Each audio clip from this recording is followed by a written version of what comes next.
beautiful people. My name is Tamarin, and today I wanted to talk about Polymarket because it's been popping up literally everywhere recently. So I thought I'd spend some time looking into the site, and I can definitely see why so many people are so interested in this platform. One thing I was curious about though was whether Polymarket was actually legal in the US, to use in the US, sorry, because I remember hearing about some issues a few years ago. But from what I found out, the platform now operates as a regulated derivatives exchange in the US.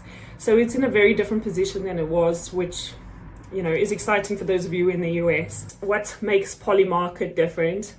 It isn't set up like a traditional sportsbook. Instead of placing a bet against the house, you're basically buying and selling shares based on the outcome of real world events, based on a simple yes or no question.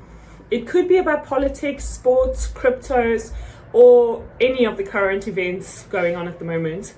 So for example, if you think a team is going to win a championship, you can buy shares in that outcome. If you're right and the event resolves in your favor, those shares increase in value.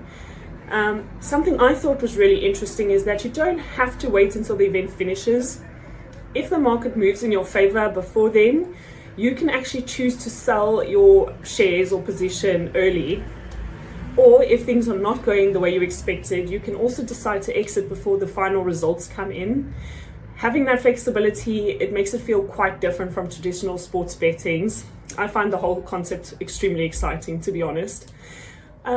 Another thing I noticed though was just how many different markets there are. Obviously there are sports, but if you're also interested in politics, cryptocurrency, business news, entertainment, and a variety of other topics, they cover it. It's actually quite interesting to browse through and see what people are predicting on. When it comes to adding money, the process is pretty straightforward.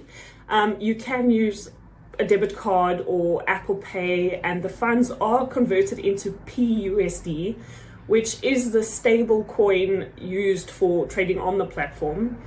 The only other thing that's a little different is with the withdrawals. Instead of sending money directly back to your bank account, you will need to withdraw through a compatible crypto wallet. If you've used crypto before, it'll probably feel very familiar, but if not, it's something to be aware of before you sign up to the platform. In my opinion, I found it to be a really interesting platform.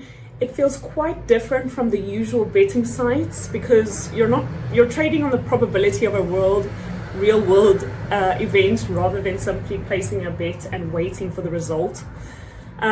If you are curious and want to have a look for yourself, you'll find the link down in the description.